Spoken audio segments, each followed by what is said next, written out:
जोरदार तालियों के बीच मैं निवेदन करना चाहता हूं, उम्र के इस पड़ाव में भी हम सभी के प्रति अपनापन रखने वाले परम सम्माननीय इस क्षेत्र की वह शख्सियत जिन्होंने लंबे समय तक हमारी पैरवी राजस्थान की विधानसभा में की, राजस्थान की विधानसभा में आप मंत्री के पद पर रहे, परम सम्माननीय परम आदरणीय हेमाराम जी चौधरी साहब से अनुरोध रहेगा अपने मुखारबिंद से हमें आशीर्वाद दिलावें।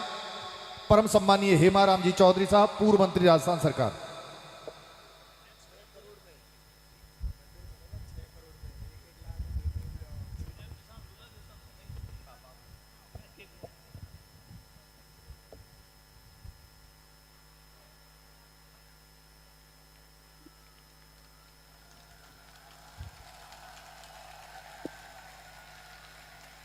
आज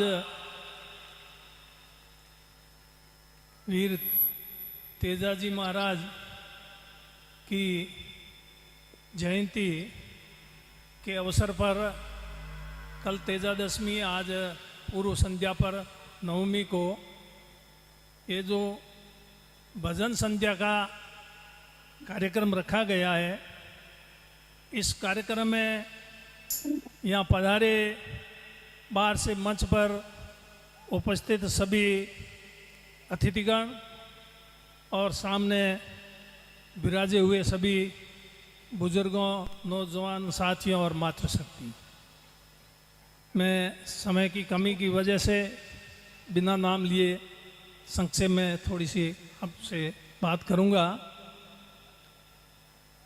ये तेजाजी महाराज को अपन देवता के रूप में मानते हैं। क्यों मानते हैं? कुछ खासियत होगी। उन्होंने अभी कैलाश जी कह रहे थे वचन निभाया। वो गायों की रक्षा के लिए गए थे, गुजरी के गायों के लिए। वहाँ लहूलुहान हो गए थे, उनका पूरा शरीर खून से लथपथ हो गया था और जाते समय, गायों की रक्षा करने के लिए जाते समय रास्ते में एक सर्प मिल गया था। उसने कहा था कि मैं डसना चाहता हूँ। तब तेजाजी ने कहा मैं गायों की रक्षा करके वापस आ जाऊँ तब डस लेना, नहीं तो गायों की रक्षा नहीं हो पाएगी। वो जिस मकसद से मैं जा रहा हूँ वो मैं कर लाऊँ, फिर तुम डस लेना। और वो तेजाजी फिर वापस आए और फिर उस सर्प को आए तो उसमें पूरा शरीर उनका खून से लथपथ था। तो डसे तो कहाँ डसे, जहाँ पूरा शरीर खून, तो डसने को कोई जगह नहीं बची। तब ये भी कैलाश जी कह रहे थे, उन्होंने जीभ जिस पर खून नहीं था वो निकाल करके बांट दी और सर्प को कहा यहाँ डस लो। इसलिए तेजा जी को पूजते हैं।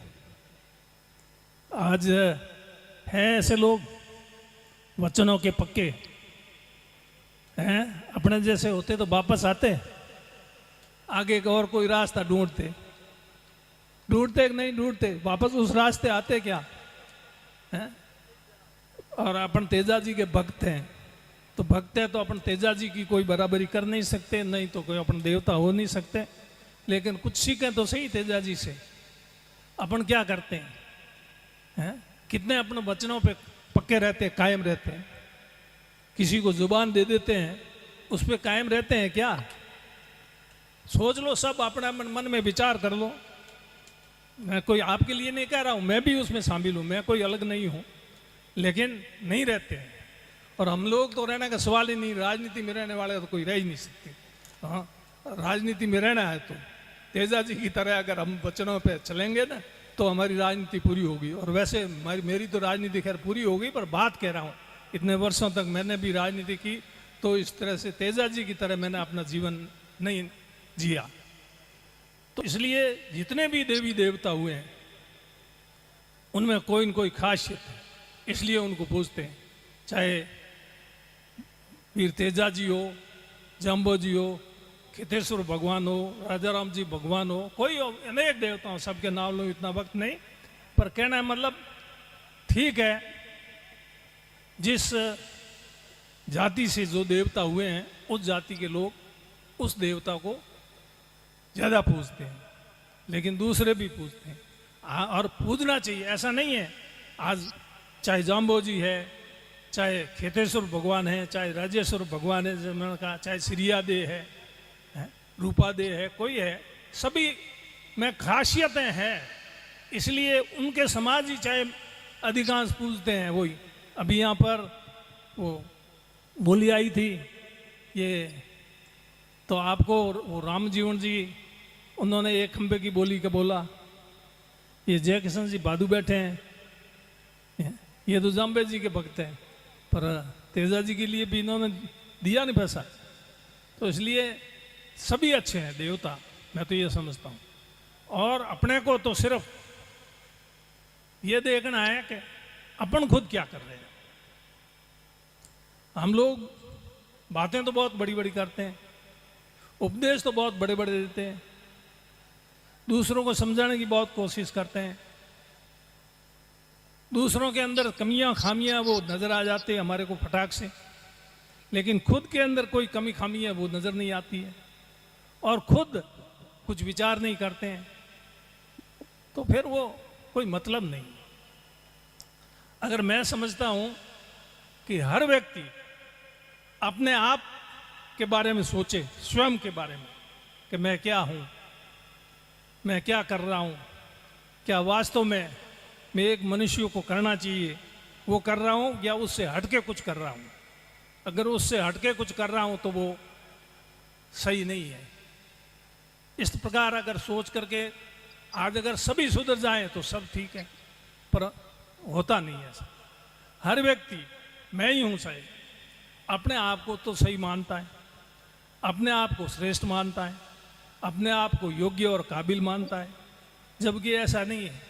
मैं तो ये समझता हूँ सभी योग्य और काबिल है, कोई अयोग्य नहीं है, कोई नाकाबिल नहीं है। हर आदमी अपने अपने क्षेत्र में काबिल है। एक मजदूर है, वो अगर मजदूरी का काम करता है वो अपने आप में वो उसकी एक अपनी काबिलियत है, वो काम हम नहीं कर सकते। आज चुनाई का काम करता है, वो काम हर कोई नहीं कर सकता, वो उसकी कोई काबिलियत कम नहीं है उसकी। तो हर अपने अपने क्षेत्र में सभी लोग काबिल हैं, सभी प्रशंसनीय हैं।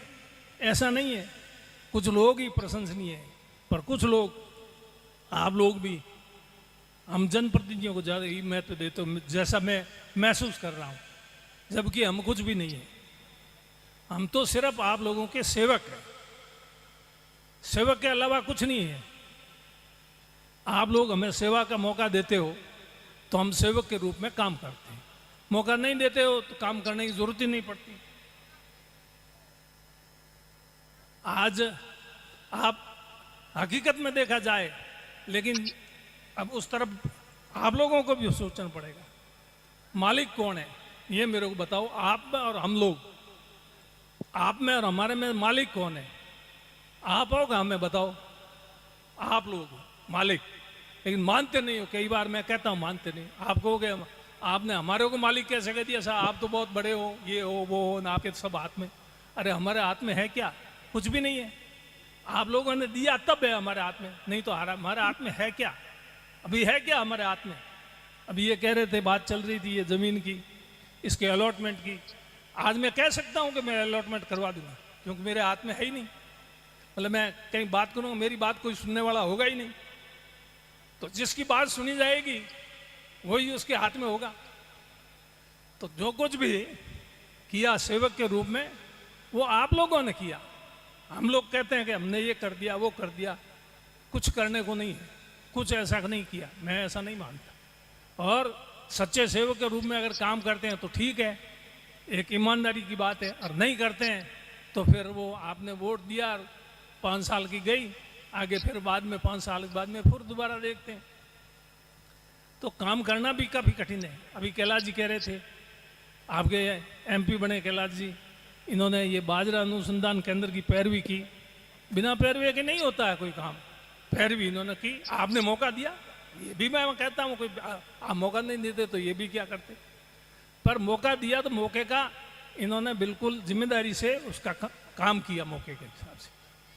और पूरे देश के, इतना बड़ा देश है हिंदुस्तान, एक सिर्फ हैदराबाद में है बाजरा अनुसंधान केंद्र, दूसरा ये अपने यहाँ गुड़ामालनी विधानसभा क्षेत्र में खुला है।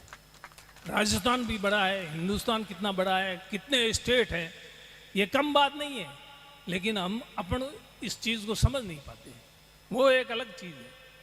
ये कोई आज अभी कैलाश जी यहाँ बैठे इसलिए मैं कह रहा हूँ, इनके मुंह पे ये नहीं, मुझे कहना भी नहीं चाहिए मुंह पे। तुम किसी के बारे में कुछ कहना मुझे अच्छा भी नहीं लगता। और यहाँ पर मेरे बारे में ये जसवंत जी मायला साहब बहुत कहते हैं, और मैं इनको कहता भी खूब हूँ, फिर भी नहीं मानते। बहुत प्रशंसा की, काय की प्रशंसा, किस बात की? मैं क्या इस प्रशंसा के लायक हूँ क्या? नहीं, मैं कुछ भी नहीं हूँ, एक बहुत साधारण आदमी हूँ आप लोगों के बीच का। ठीक है, आप लोगों ने मौका दे दिया 45 साल तक सेवा करने का, एक बार भी कौन दे, कुछ दिनों के लिए, कुछ महीनों के, सालों के लिए इतना लंबा दिया तो ठीक है, जिम्मेदारी को निभाने की कोशिश की, ठीक से नहीं निभा पाया। मैं तो ये महसूस करता हूँ कि जिस प्रकार से, जिस रूप में, जैसा काम, जितना काम आपके लिए करना चाहिए नहीं कर पाया, तो नहीं कर पाया तो नहीं कर पाया। तो इसलिए आप लोगों ने बहुत स्नेह दिया, प्यार दिया, सहयोग दिया, आशीर्वाद दिया, जिसका मैं आपका ऋणी हूँ, और आपका ऋण मैं कभी चुका नहीं सकता। यही मैं बात कहता हूँ, क्योंकि अगर मेरी चमड़ी के जूते बनाऊँ नहीं तो भी आपका ऋण नहीं चुका। बहुत बहुत धन्यवाद। ऐसे जनप्रतिनिधि हमें बहुत भाग्य से मिलते हैं। ये बात कहते कहते गला रुंध जाता है। मैं अपने शरीर की चमड़ी के जूते बनाऊं तो भी आपका एहसान नहीं उतार पाऊंगा, और ऐसा करते करते गला रुंध जाता है और आंखों से झरझर वो भावनाएं बह निकलती है जो आपके लिए कुछ करने की अभी भी अभिलाषाएं दिलो दिमाग में जिंदा लिए हुए है। हेमाराम जी साहब जैसा व्यक्तित्व बहुत विरला व्यक्तित्व है। आपने पूरी ईमानदारी के साथ अपने राजनीतिक जीवन को जिया और जन मानस की सेवा के लिए जहां आवश्यकता हुई आप पहली पंक्ति में पहले पायदान पर खड़े होकर के आपके लिए संघर्ष करते हुए दिखे। ऐसे जनप्रतिनिधियों के लिए राजस्थानी का एक कवि कहता है, मिनख गणाई जगत में मिनखा घणो सुगाल, मिनख गणाई जगत में मिनखा घणो सुगाल, जा मिनखा में मिनख पणो है बा मिनखा रो काल, है बा मिनखा रो काल। हेमाराम जी सरीखे व्यक्तित्वों की हमेशा कमी रहेगी, और आने वाला समय आप देखना, इस बात के लिए आप और हम सभी आज ही हमें चिंतित होने की आवश्यकता है। इस प्रकार के किरदार राजनीति में दोबारा देखने को नहीं मिलेंगे। ऐसा मौका, हम भाग्यशाली हैं, इसलिए ऐसी शख्सियतें आज हमारे बीच है। हमें आपका आशीर्वाद मिला, हमें आपकी नेतृत्व कुशलता मिली, और आप हमारे नेतृत्व करता रहे, ये हमारा सौभाग्य। जोरदार तालियों से सम्मानीय हेमाराम जी चौधरी साहब का बहुत बहुत आभार।